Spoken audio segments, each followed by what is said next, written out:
انفیکشن څه شی دی، ډیزیز څه شی دی او ډیسارډر څه شی دی. په ساده پښتو کې په انتهایی اسانه طریقه درته وایم انشاءالله پوهه وکړئ. مشکل پکې هیڅ نشته. د بهر نه څه فارن باډي راله زمونږ وجود ته دننه شوه، که هغه وایرس دی، که هغه بیکټیریا ده، که هغه پنجای ده، که هغه څه پیتوجن، مطلب که هر څه فارن باډي ده، خو چې هغه زمونږ وجود ته را دننه شوه او زمونږ په وجود کې سیلز ته لاړه، انټري وکړه، بس دې ته ویل کېږي انفیکشن. دا انفیکشن.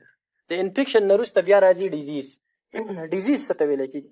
اوس دغه فارن باډي، دغه وایرس، دغه بیکټیریا، دغه پنجای دا زمونږ وجود ته دننه شوله. د دننه کېدلو نه وروسته اوس زمونږ په وجود کې څه سیمپټمز راښکاره شو، چې ابنارملټي راله، مطلب دې هغه خپل نقصان اوس راښکاره کړو، علامات یې راښکاره شو چې دې پیتوجن، دې دشمن زمونږ وجود ته چې را دننه شوی د بیکټیریا یا د وایرس زمونږ وجود ته دا نقصان ورکړو، نو څه د علاماتو په شکل کې هغه راښکاره شي. زمونږ وجود کې څه انفیکشن راشي که نه، موږ ته ځینې علامات ښکاره شي چې هلکه ستا په وجود کې دا نښې راپورته شولې، دا سیمپټمز راښکاره شو، په وجود کې دننه څه بیکټیریا یا څه پنجای یا څه وایرس څه شي انټري کړې ده.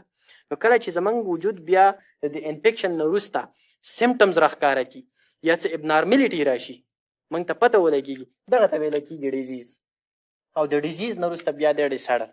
ډیسارډر څه ته ویل کېږي؟ ډیسارډر مطلب ډیس آرډر. کله چې زمونږ په وجود کې یو اندام، یو ارګن کار کول پرېږدي، دا ډیسارډر دی. په وجود کې یو ارګن دی، یو اندام دی او هغه مکمل طور باندې خپل کار پرېښستو، دې ته ویل کېږي ډیس آرډر. نو په انفیکشن، ډیزیز او ډیسارډر کې ساده فرق دی. انفیکشن دا دی چې بیکټیریا، وایرس، پنجای یا یو فارن باډي، هر هغه شیز چې هغه زمونږ وجود ته د بهر نه انټري وکړي او سیل ته داخل شي، دا انفیکشن دی.